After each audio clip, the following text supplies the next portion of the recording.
Don Gonzalo de la Carrera, nuestro diputado. Qué gusto tenerlo con nosotros nuevamente en un programa ahora internacional ya, pues junto a Thomas Evans acá. ¿Cómo está? Gusto saludarlo.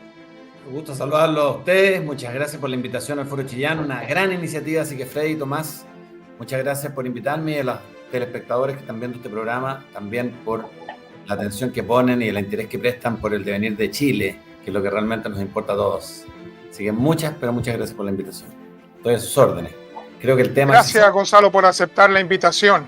Y queremos aprovechar esta oportunidad de conversar con usted para platicar un poco sobre la realidad política. Ahí el presentador anterior hablaba de la reforma tributaria o del pacto tributario. ¿Qué comentario le merece eso a usted, señor diputado? A mí me parece que para dinamizar Chile tienen que ocurrir varias cosas. Uno, achicar el tamaño del Estado y no agrandarlo. Y por lo tanto el pacto tributario lo que hace es pedirnos más plata a los chilenos, sacarnos dinero del bolsillo, sin haber demostrado que con el que han recaudado hasta el momento pueden entregar contraprestaciones a la gente que más lo necesita. Al contrario, lo que hemos visto es que se están robando la plata en el Estado a mano llena y vienen por más dinero. Yo habría hecho todo lo contrario. Yo habría estimulado la inversión y el ahorro. No estaría tratando de castigar, como lo hace esta reforma tributaria del ministro Marcel, todas las formas de ahorro, porque eso asfixia el emprendimiento, asfixia la gana de crear riqueza, de generar recursos. Yo habría buscado una baja importante en muchos impuestos, habría también, porque ya están identificados todos los programas sociales que generan un gasto innecesario en el Estado, habría sacado a los operadores políticos, habría acabado con los pagos a los falsos exonerados y a los exonerados, porque ya han pasado más de 50 años, y creo que ahí hay entre 4.000 y 6.000 millones de dólares para echar mano, y me estaría preocupando de que el verdadero sueldo de Chile, como se llamaba, que era Codelco, pueda volver a despertar con una buena gestión. Este gobierno en menos tiempo que el gobierno de Allende ha logrado destruir el sueldo de Chile, que es Codelco, y Enami, para sumarle. Y eso que no estamos incluyendo el resto de las empresas estatales, que son un foco de apitutamiento y generación de puestos de trabajo para los amigues. También habría generado un plan de inversión en obras públicas. Antes los ministros de obras públicas eran los futuros candidatos a presidente de la República, eran los que se iban a lucir.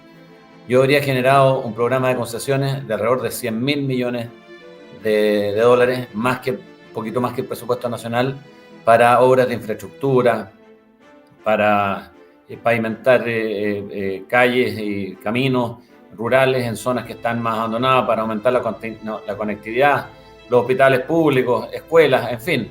Habría redinamizado Chile. En lugar de estar pidiendo una reforma tributaria, estaría pidiendo que lleguen capitales a Chile, para que esos capitales generen impuestos y esos impuestos se vayan a contraprestaciones. Entonces habría apretado el acelerador por el lado de las concesiones y de las obras de infraestructura y habría cortado el tamaño del Estado, habría cortado muchos ministerios que son innecesarios. Como ustedes vieron, hoy día el Ministerio de la Cultura es tan innecesario que nombran a una persona que tiene cero capacidad, cero trayectoria para ejecutar un cargo que además no necesitamos. Y paralelamente, bueno, vemos al gobierno, como dijo el expositor anterior, tratando de capturar los fondos previsionales, pero también lo vemos tratando de capturar los fondos de la CISAPRE. Son 3.000 millones de dólares que quieren llevarse al Estado y bajar de los patines a todos los que tenemos salud privada y a todos los que aspiran a tener salud privada, porque las personas que están en la salud pública les encantaría tener oportunidad de acceso inmediata cuando tienen problemas en su salud. Y en ese tema yo creo ser una de las personas con mayor experiencia y sin embargo el proyecto de ley que he presentado al Congreso, que es el único que no es un oxímoron, es decir, que es el único que permite hacer dos cosas a la vez. Uno, cumplir con el fallo de la Corte Suprema, con el cual no estoy de acuerdo, y que indica que las ISAPRES le deberían a sus afiliados 1.400 millones de dólares. Y dos, seguir operando. Hasta aquí la ministra de Salud y la superintendencia han presentado una ley corta que lo que hace es pedirle algo imposible, es decirle a las ISAPRES: ustedes sigan en el mercado, pero no van a poder tener utilidad y van a tener que pagar las deudas. Y para pagar esas deudas van a tener que pedirle a sus accionistas que traigan a Chile 1.400 millones de dólares, porque la mayoría son accionistas internacionales, y que paguen el supremazo. Y eso no va a ocurrir.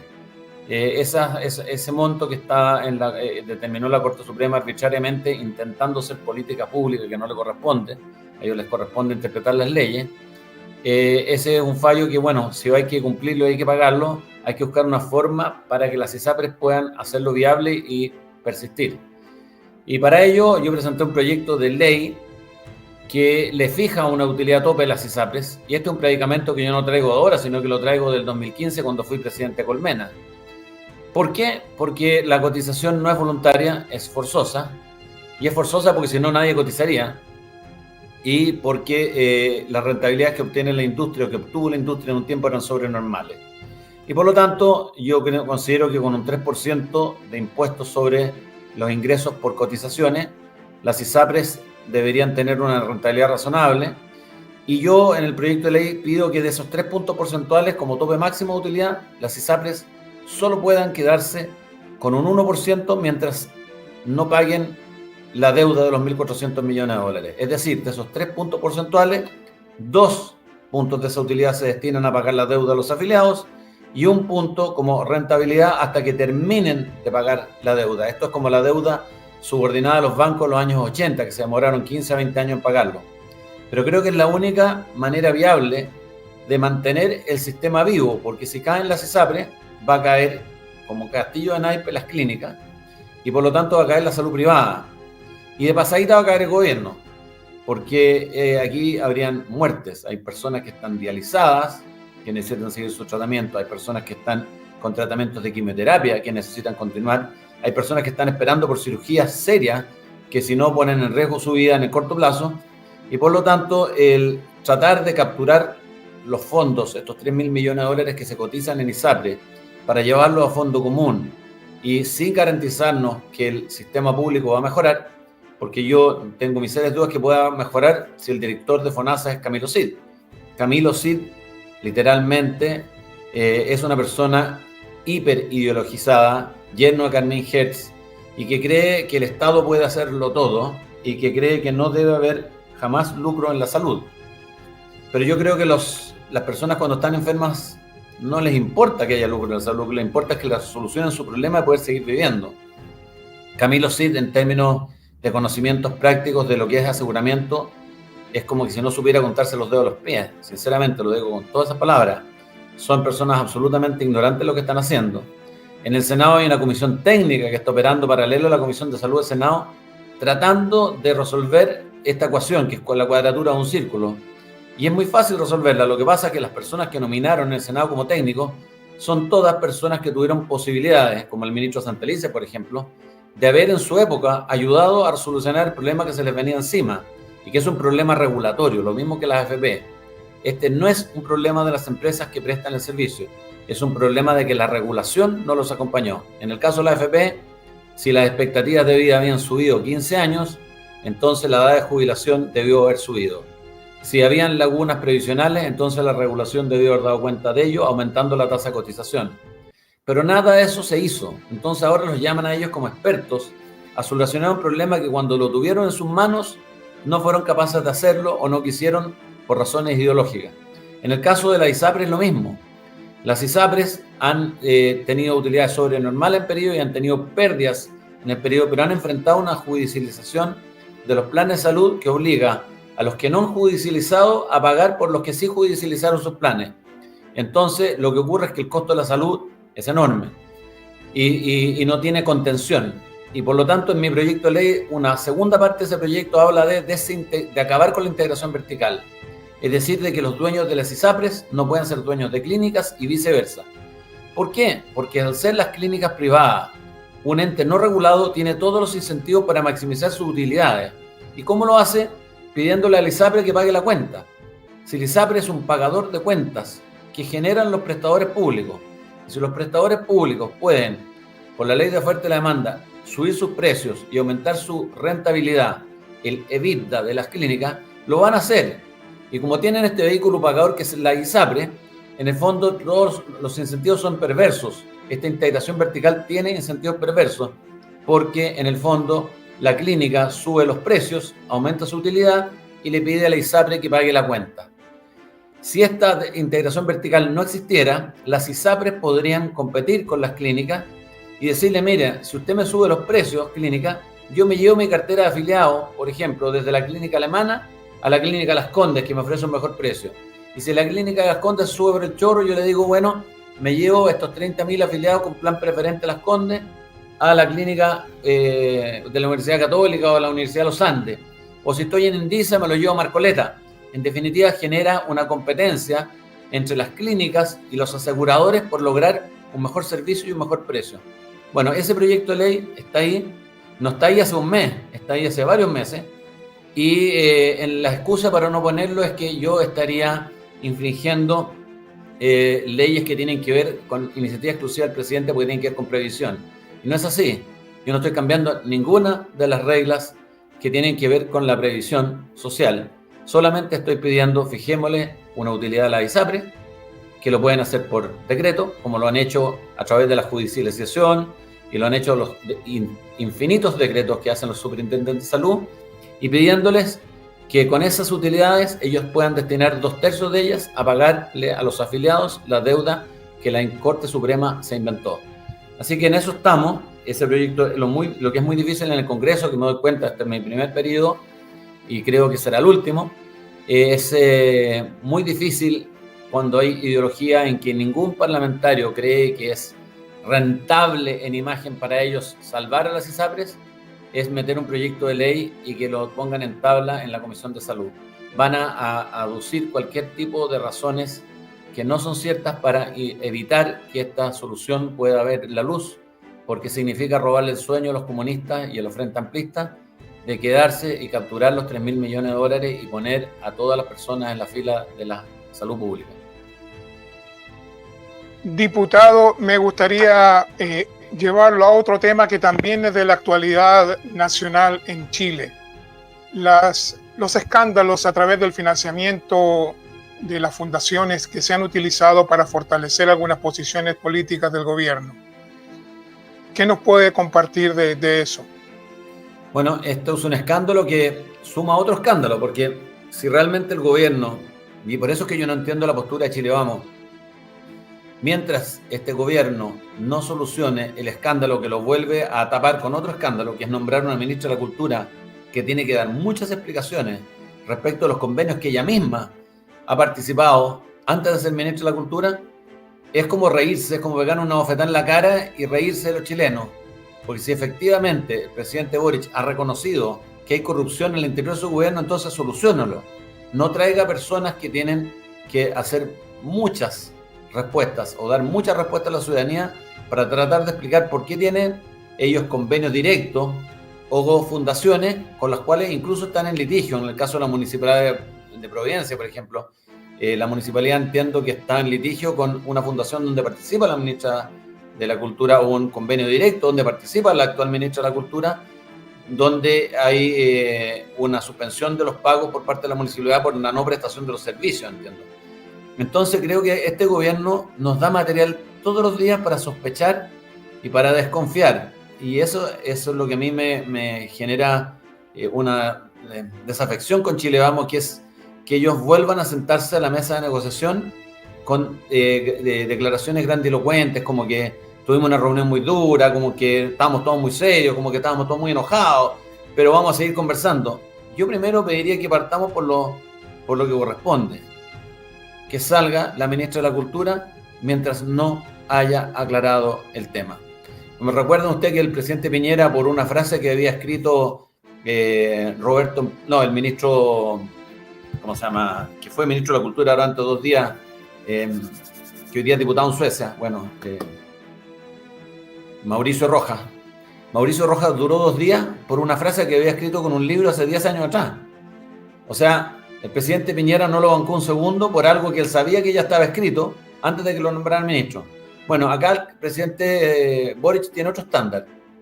Él dice que va a atacar la corrupción, pero nombra a un ministro que está envuelto en casos que tienen tintes o que tienen sospechas o altas probabilidades de poder terminar siendo altos corruptos, reñidos con la fe pública y con nuestros impuestos y nuestras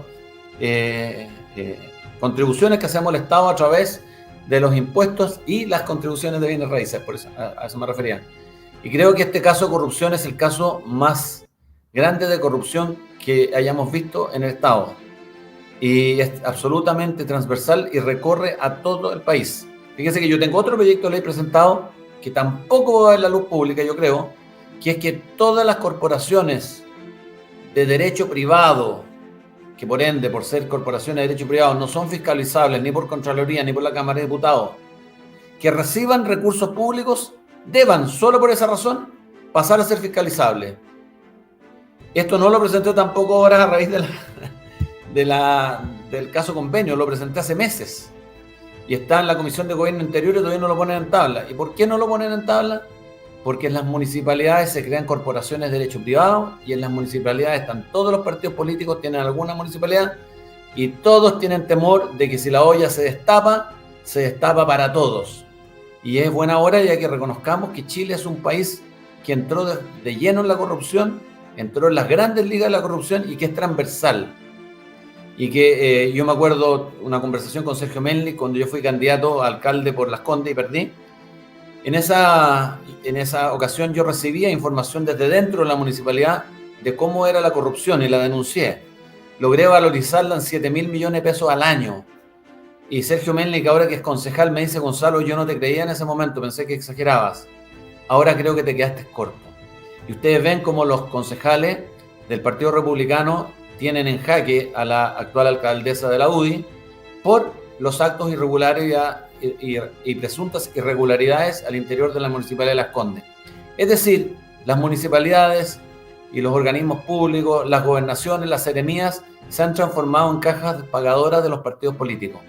Y mi posición no solo incomoda a la izquierda, sino que también incomoda a Chile Vamos, porque en el fondo lo que yo estoy tratando de hacer al interior del Congreso es que se pongan en tabla proyectos de ley que hagan que sean transparentes el uso de los recursos. ¿Y por qué? Porque quiero que lleguen a los destinatarios a través de contraprestaciones a quienes más lo necesitan y no para que sean cajas pagadoras de los partidos políticos. Y bueno, estamos en esa. Esta ha sido una lucha dura, tenaz. No voy a cejar en mi interés por transparentar el uso de los recursos públicos, porque creemos que no necesitamos más Estado, necesitamos menos Estado, más eficiente, musculoso y que realmente vaya con contraprestaciones a solucionar los problemas chilenos. Y mientras no haya un Estado más musculoso, más pequeño, más eficiente, creo que no corresponde pedirle a los chilenos que sigan metiéndose la mano en los bolsillos, sobre todo con esta manga de fresca que nos gobierna hoy día.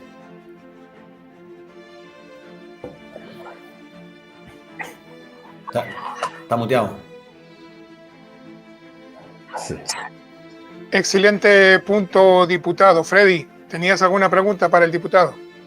Sí, es que hay situaciones ahí, diputado, que hay una controversia grande en esta cuestión y evidentemente que hay una confrontación de las cúpulas políticas. Usted ve en todas estas, los intentos de nuestro sector conservador, me refiero, porque definirse como de derecha hoy es algo complejo, nos confunde, nos tiende a confundir realmente las personas. Y en un punto muy particular, ¿qué tan probable ve usted un acercamiento con las cúpulas de Chile Vamos, que son las que están hoy día tomando decisiones por una militancia que está muy distante de ellos, y además tomando en consideración las elecciones que se vienen luego, a fin de mes, tengo entendido, de Renovación Nacional, y las altas expectativas que hay de que van a ser electas a aquellas listas que son más conservadoras dentro de Renovación Nacional? Bueno, yo creo que es muy difícil visualizar el mapa político como asignándole a Chile Vamos una cierta posición política. Chile Vamos es si usted fuera un abogado, yo no soy, pero soy ingeniero, es una comunidad de techo, donde cohabitan personas desde pensamientos conservadores hasta liberales, hasta socialdemócratas, hasta centroizquierda. Usted ve que Evópolis vive pidiendo aliarse con amarillos, con demócratas, con la democracia cristiana antigua. Su pulsión es ser de centro-izquierda, pero encontraron que presentándose como centro-derecha podrían capturar ambos electorados ahí en lo que ellos llaman el centro político. Renovación Nacional es más de lo mismo.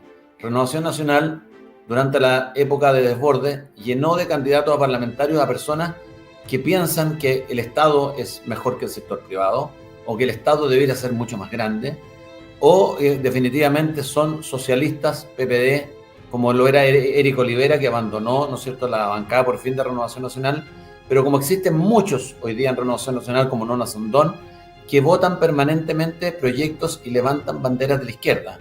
¿Por qué? Porque al presentarse en sus distritos como candidatos de derecha y al tener un discurso de izquierda, logran captar a un mayor abanico de personas con ese discurso, pero es un engaño al electorado. Yo podría decirles que al menos la mitad de Renovación Nacional y un porcentaje que puede ser un tercio de la UDI son personas que cayeron, perdieron el dique ideológico por perseguir los sueños de personas como Lavín, por ejemplo, que mutaron, transformes, que fueron pinochetistas, gallos de pelea, bacheletistas, lancistas, socialdemócratas, y no sabemos en qué es lo que va a terminar. Esas personas generan un daño tan grande que yo los quiero ejemplificar con una cosa. Evelyn Matei, la candidata presidencial de la UDI, no está dispuesta a cumplir con la declaración de principios de la UDI. Y la directiva de la UDI tampoco está dispuesta a cumplir con la declaración de principios de la UDI en el sentido de respetar el derecho a la vida desde la concepción hasta la muerte natural. Ella ha dicho de que si republicano en esta constituyente logra restablecer el derecho a la vida de la persona que está por nacer, ella va a salir a marchar a la calle, cual Gabriel Boric, ¿no es cierto?, con megáfono en mano, a protestar. Bueno, si uno va de vuelta y se revisa la declaración de principio, ella debería hacer pasar al Tribunal Supremo. Y la directiva entera debería pasar al Tribunal Supremo, porque por algo tienen una declaración de principio que es la que le presentan al electorado, pero en el discurso público o en la manera que votan o actúan, se olvidan de los principios que tienen. Entonces, este daño que generaron Hernán Larraín en su época, cuando era presidente de la UDI, dijo, yo no soy de derecha y la UDI tampoco, generó que mucha gente entrara a estos partidos políticos no teniendo la ideología necesaria para pertenecer a ellos. Entonces, el mirar el mapa político como un bloque, Chile Vamos más republicanos serían de derecha, es un error. Eso no existe. Y si en las elecciones de Renovación Nacional ganan la lista de desborde Paulina Núñez, quiere decir que la UDI la tiene difícil para seguir en Chile Vamos, si es que quiere respetar su declaración de principio. Y hasta aquí, los únicos parlamentarios que defienden siempre las ideas de libertad, las ideas de un Estado pequeño, las ideas del crecimiento que nos llevaron a ser líderes en América Latina, es la bancada de republicanos. No hay más. Algunos en la UDI se cuadran algunas veces y otras veces no se cuadran. Yo les quiero contar, por ejemplo, que fue el único parlamentario, me fue muy triste ese día, el único parlamentario en todo el hemiciclo que votó en contra de una ley que permite que una persona que no tiene gratuidad universitaria en el sector de la educación privada pueda dejar de pagar sin expresión de causa y sin consecuencia alguna su arancel universitario. ¿Y por qué voté en contra? Voté en contra porque, entendiendo que hay personas que tienen problemas económicos hoy día, que están afectados por la inflación, por el desempleo y por la falta de gestión de este gobierno, no tengan recursos para pagar la universidad, pero ellos podrán postular, ¿no es cierto?, a un crédito fiscal o algún subsidio que podamos generar, pero no esto es generalizar el no pago. Generalizar el no pago o incentivar que nadie pague sin expresión de causa y sin consecuencia alguna va a significar que el próximo año, si se aprueba esta ley, las universidades se van a proteger y van a decir, mire, págueme todo el año anticipado y al contado. Y eso lo podrán hacer algunos ricos, pero no lo pueden hacer todos los estudiantes universitarios. La morosidad que va a generar el no pago, incentivado por esta ley, va a significar que los alumnos que pagan vean subir sus aranceles para poder cubrir el flujo caja que la universidad deja de percibir por los que no pagan. La universidad tiene que pagarle a sus estudiantes, a sus profesores, a sus auxiliares y a, ¿no es cierto?, gastos comunes, luz, agua, electricidad, contribuciones. En definitiva, tienen que cubrir sus gastos mensualmente. No puede perder o dejar de recibir ese flujo. Lo que hay detrás de esta ley, que no se dio cuenta la derecha, o lo que queremos llamar derecha, que es Chile Vamos, es que esto pretende acabar con la educación privada para que solamente haya educación pública. Y lamento mucho que la falta de coraje para enfrentar al electorado de los diputados haya sido tal que me hayan dejado absolutamente solo, votando en contra de un proyecto de ley que termina por acabar con, si se aprueba, con la educación privada en Chile. Y por lo tanto, yo hago siempre un llamado a que más personas que vengan del mundo privado, que hayan trabajado en empresas, que sepan lo que cuesta ganarse la vida, que se hayan ensuciado las manos, que sepan lo duro que es ganarse un peso, que hayan dado un trabajo, que hayan dado empleo, que hayan tenido que despedir personas, entren a la política, aunque sea por una vez, como en mi caso. Porque en el hemiciclo está lleno de personas que no han trabajado un peso nunca a nadie. Y que finalmente lo que hacen, sentados en sus caños, es pensar en su reelección, estar en permanente campaña y en pensar que si, por ejemplo, esta ley le hubieran votado en contra, hubieran tenido que darle explicaciones a toda la gente que tiene problemas económicos hoy y que, por lo tanto, ¿cómo le iban a decir que no se pueden saltar el torniquete? Es decir, ¿cómo le iban a decir que no pueden dejar de pagar la universidad? Y eso ocurrió transversalmente. Entonces, si no hay nadie que ideológicamente tenga las ideas claras o esté preparado para ejercer este cargo, es muy difícil que a través de la política, que es necesaria y tiene que continuar, podamos resolver los problemas cotidianos de las personas en Chile.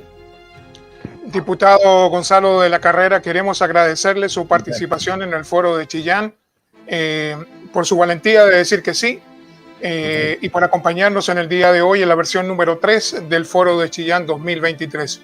Muchas gracias, Gonzalo. Muchas gracias a ustedes por la iniciativa. Un abrazo a todos los que están ahí. Gracias. Y éxito para todos los panelistas que siguen. Muchas gracias. Gracias, Gonzalo. Gracias.